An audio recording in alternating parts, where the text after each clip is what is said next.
Imagine an army of 40,000 men, 37 war elephants, and an impossible mission: to cross the towering Alps and bring Rome to its knees.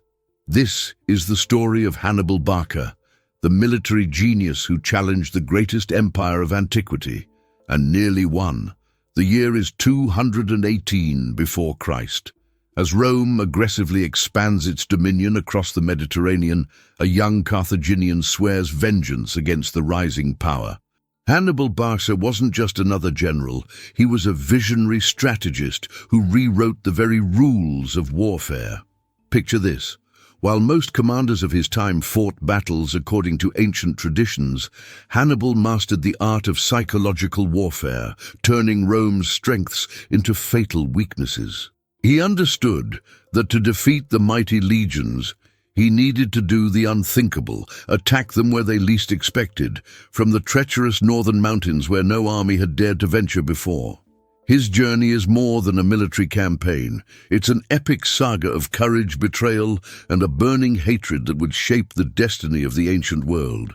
While Rome built roads and expanded territories, Hannibal built something else, a legend so powerful that Roman mothers would frighten their children with whispers of his name for generations to come.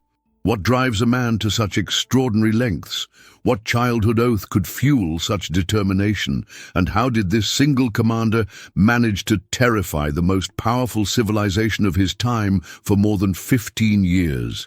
If you love history and want to unravel the mysteries of great empires, like this video, subscribe to Legacy of Empires, and join us as we journey through time to discover how one man's vendetta against Rome almost changed the course of Western civilization forever. Picture a solemn temple in ancient Carthage, the year 237 before Christ. A 9-year-old boy stands before a sacred altar, his small hand placed on the shoulder of his father, Hannibal Barca, one of Carthage's greatest generals. The boy's eyes reflect the dancing flames as his father asks him to make a vow that will define his entire existence. "Place your hand upon the sacrifice, Hannibal," commands Hamilcar, his voice echoing through the temple halls. "Now repeat after me. I swear that I will never be a friend to Rome." The young boy speaks these words with such conviction that even hardened warriors present are moved.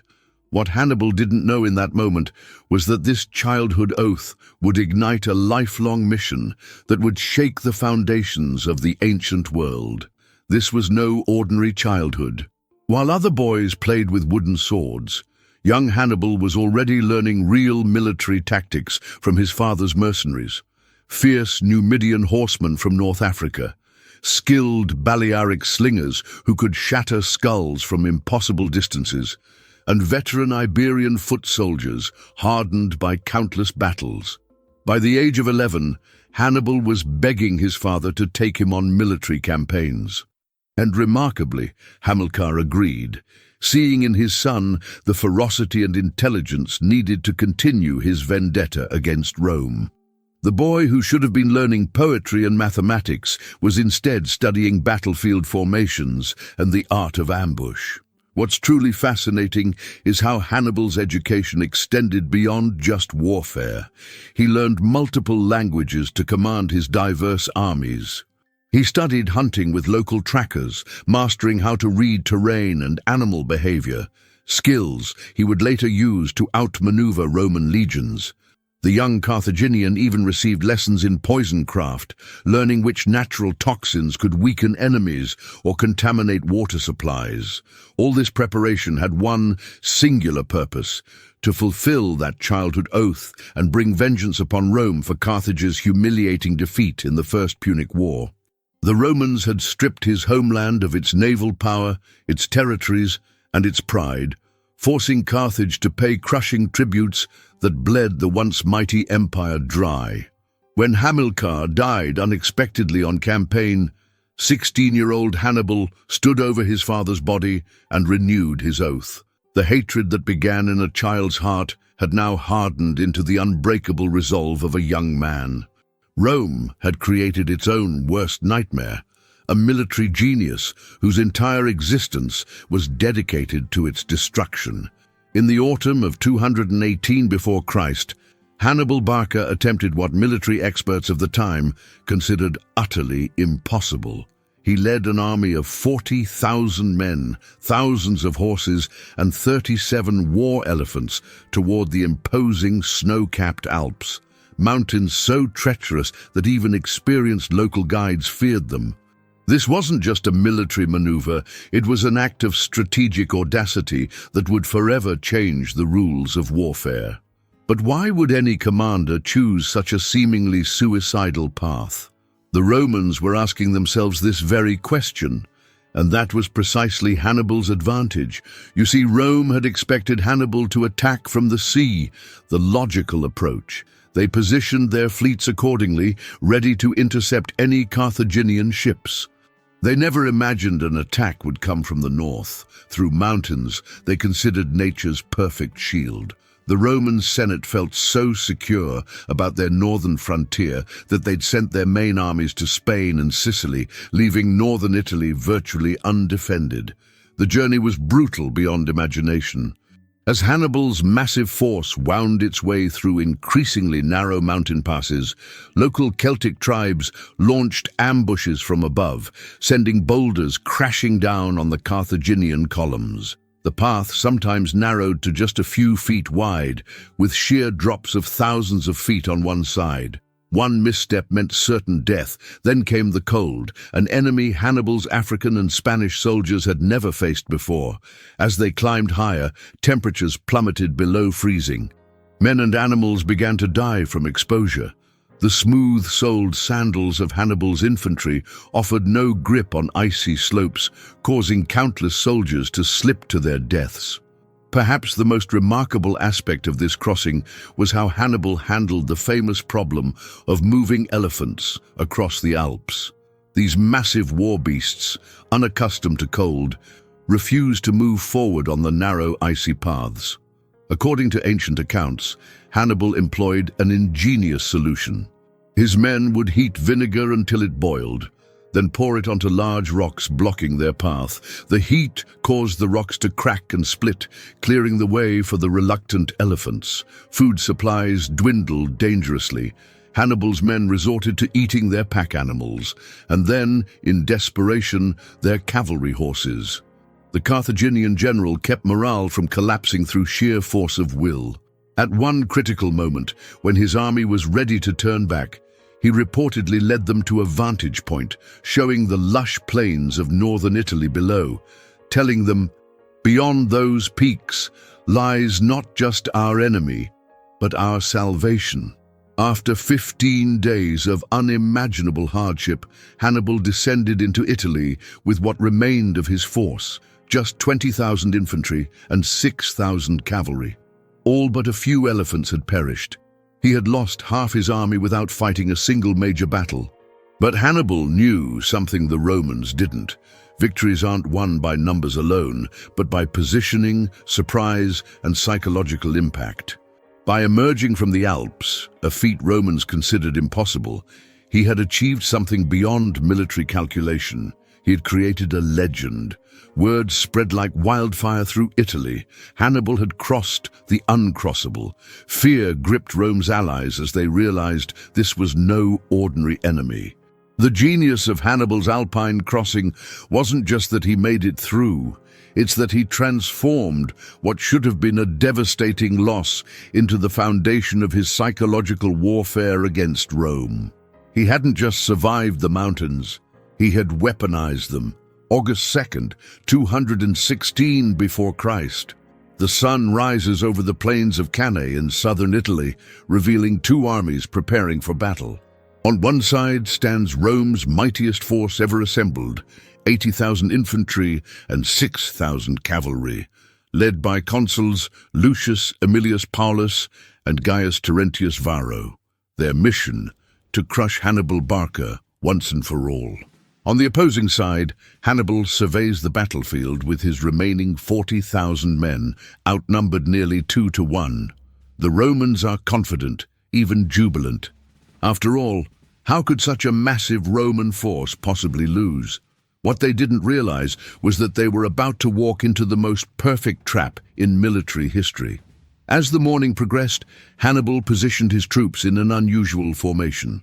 While conventional wisdom dictated a straight battle line, he arranged his weakest soldiers, Gaulish mercenaries, in a bulging center formation that protruded toward the Roman lines. His best troops, the veteran African infantry, were placed at the far edges. The Romans saw this protruding center as a mistake, a weakness to be exploited. When the battle commenced, the Roman commanders ordered their massive force to concentrate on Hannibal's seemingly weak center. Just as the Romans expected, the Carthaginian center began to bow backward, appearing to collapse under pressure. Sensing victory, the Roman troops pushed forward harder, their formation bunching together as they pursued the retreating enemy. What happened next has become legendary in military history. As the Romans advanced deeper into what they thought was a collapsing center, Hannibal's veteran African troops on the flanks held their position, creating a crescent formation. Then, at precisely the right moment, Hannibal gave the signal. His African infantry pivoted and attacked the Roman flanks, while his cavalry swooped around to close the trap from behind. The massive Roman army suddenly found itself completely encircled, a double envelopment that military historians still study with awe. As the noose tightened, the Roman formation became so densely packed that many soldiers couldn't even raise their arms to defend themselves. What followed wasn't just a defeat. It was systematic annihilation. By nightfall, 70,000 Romans lay dead on the field of Cannae, among them 80 senators and numerous high-ranking officials. This wasn't merely a battle. It was the deadliest single day of combat in ancient history. Rome lost more men in these few hours than the United States lost in the entire Vietnam War. The psychological impact was devastating. 1/5 of the entire adult male population of Rome perished at Cannae. Villages throughout Italy received news that every man they had sent to war was dead. In Rome itself, the city gates were locked as citizens feared Hannibal's imminent arrival. Women wailed in the streets so loudly that religious ceremonies had to be limited by decree. What makes Cannae truly extraordinary isn't just the scale of the victory, but the calculated brilliance behind it. Hannibal had turned apparent weakness into strength, using the Romans' own confidence and aggression against them. He didn't just outfight Rome that day, he outthought them, creating a masterpiece of tactical deception. To this day, military academies worldwide study the Battle of Cannae as the perfect example of battlefield strategy. The term Cannae has become synonymous with total tactical encirclement. 2,000 years later, during World War II, German generals explicitly used Hannibal's tactics as their model for blitzkrieg operations. The question that haunts historians to this day is, why didn't Hannibal march on Rome immediately after such a devastating victory? The answer reveals as much about ancient warfare as it does about Hannibal's ultimate limitations. But that's a story for another moment in our journey. Hey there, did you know Hannibal used vinegar to crack huge boulders during his Alpine crossing? Pretty ingenious, right? If you're enjoying this deep dive into one of history's greatest military minds, be sure to like this video, share it with your history buff friends, and subscribe to Legacy of Empires. We'd love to hear from you in the comments. What do you think was Hannibal's greatest strategy? Was it the Alpine crossing, the trap at Cannae, or something else we haven't covered yet? Let us know and stay tuned for the rest of this epic tale. For 15 long years after crossing the Alps, Hannibal Barca haunted the Italian peninsula like a ghost that could not be exorcised. This wasn't merely a military campaign. It was psychological warfare on a scale Rome had never experienced before. Imagine the terror of Roman citizens during this period. Hannibal wasn't just at their gates, he was everywhere and nowhere, a shadow that might appear at any moment. Children would fall silent at the mention of his name. Roman mothers would quiet misbehaving children with a simple threat: behave or Hannibal will come for you. His name had transcended that of a mere enemy general. He had become a boogeyman, a legend, a nightmare incarnate. The Roman Senate, desperate to end the Hannibal threat, placed enormous bounties on his head, enough gold to make even the wealthiest citizen richer beyond imagination, yet no one ever collected. Why? Because Hannibal was a master of survival and deception. He never slept in the same tent twice in succession. According to ancient historians, he kept a collection of wigs and disguises to alter his appearance, allowing him to move undetected when necessary. Most famously, he always slept with a dagger beneath his pillow and reportedly wore poisoned rings that he could use to end his life if capture seemed imminent. He trusted no one completely, not even his own brothers. Perhaps the most audacious of Hannibal's tactics was his habit of personally infiltrating enemy cities in disguise.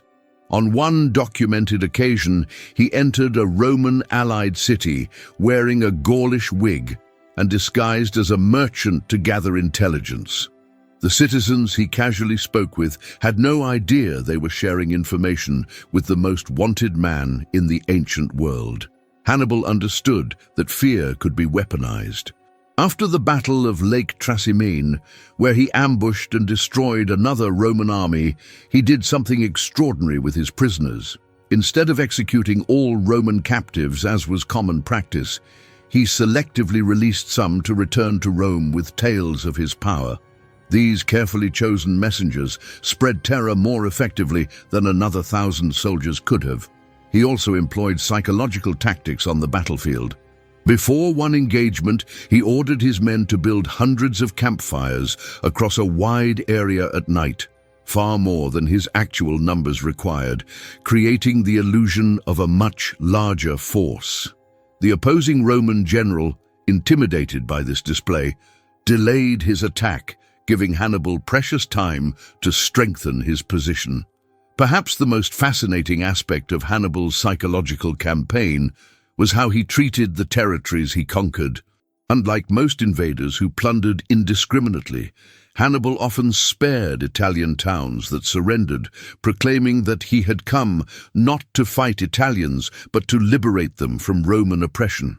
This calculated clemency was designed to drive a wedge between Rome and its allies. Rome responded with its own psychological tactics. Unable to defeat Hannibal in direct battle, the Senate appointed Quintus Fabius Maximus as dictator, a man who employed what we now call Fabian tactics. He refused to engage Hannibal directly, instead shadowing the Carthaginian army, cutting off their supplies and attacking only when he had overwhelming advantage.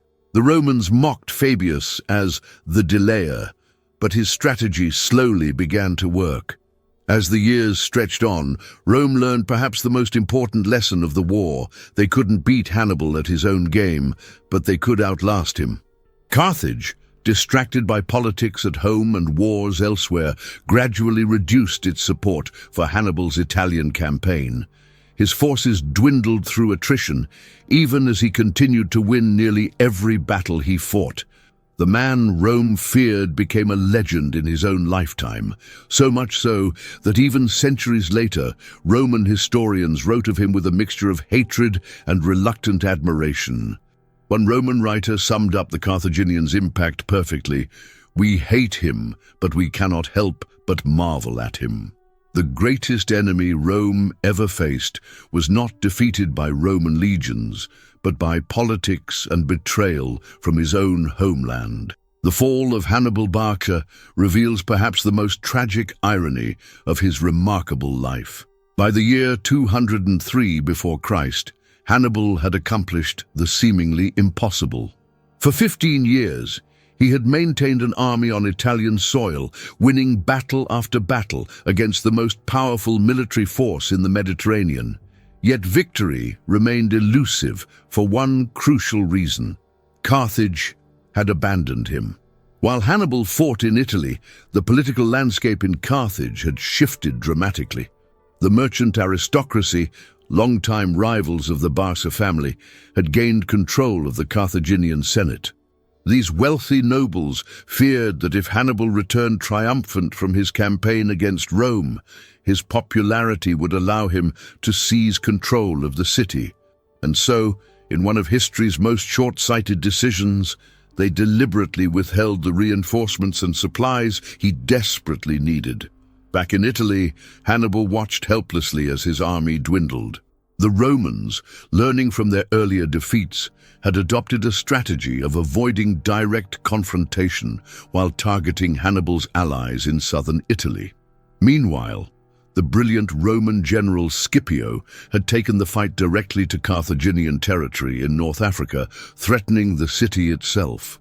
In a moment of supreme historical drama, Carthage finally recalled its greatest general to defend the homeland. After 16 years on Italian soil, having never lost a major battle, Hannibal was forced to abandon his lifelong mission. As his ship sailed from Italy's shores, he reportedly looked back and remarked bitterly that Rome had finally conquered him, not with weapons, but with the treachery of his own countrymen. The climactic showdown came at the Battle of Zama in 202 before Christ. For the first time, Hannibal faced a Roman general who had studied his tactics and learned from them. Scipio Africanus had redesigned the Roman legion specifically to counter Hannibal's strategies. Even more devastating, Hannibal's crucial cavalry advantage was neutralized when Numidian horsemen, once his allies, now fought for Rome. Outnumbered, outmaneuvered, and betrayed, Hannibal suffered his first and only major defeat. The consequences were catastrophic. Carthage was forced to surrender its navy, its war elephants, all overseas territories, and pay a crushing indemnity to Rome. The once mighty empire was reduced to a client state. But Rome's hatred for Hannibal hadn't diminished. Even in defeat, they feared and respected him too much to allow him to live in peace. When Hannibal later served Carthage as a civilian magistrate, implementing financial reforms that helped the city recover, Roman spies reported that he posed a renewed threat. The Senate demanded his surrender.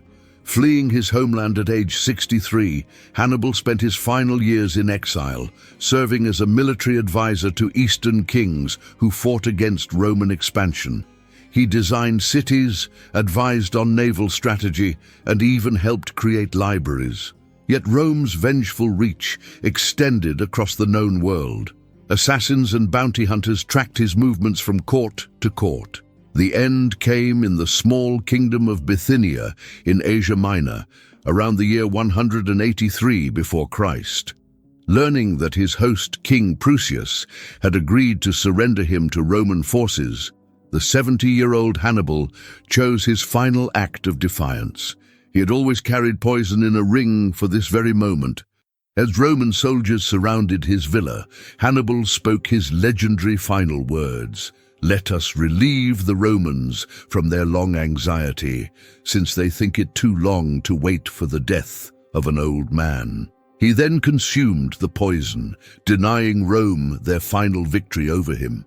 In death, as in life, Hannibal achieved a kind of immortality that few historical figures attain. His tactical genius remained so respected that centuries later, when asked to name history's greatest generals, Scipio Africanus, the very man who defeated him, placed Hannibal first, above even Alexander the Great.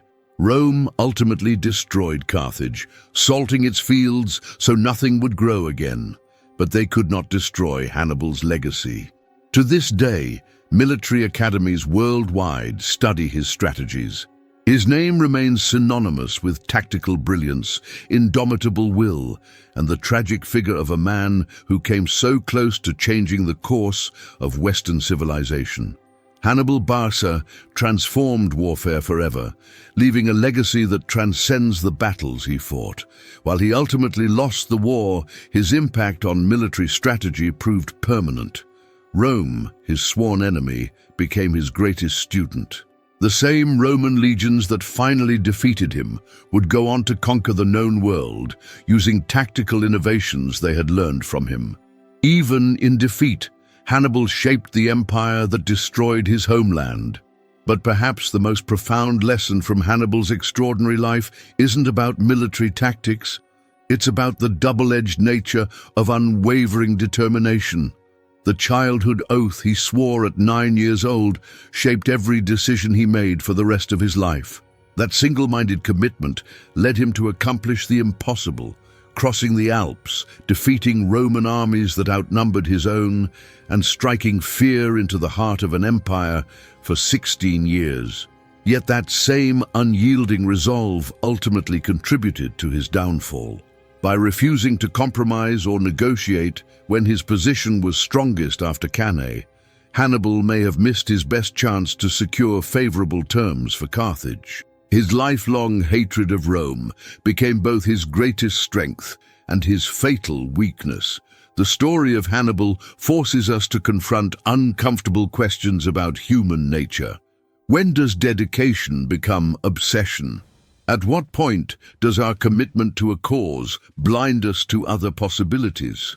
And perhaps most provocatively, how far would you go to fulfill a promise made in childhood?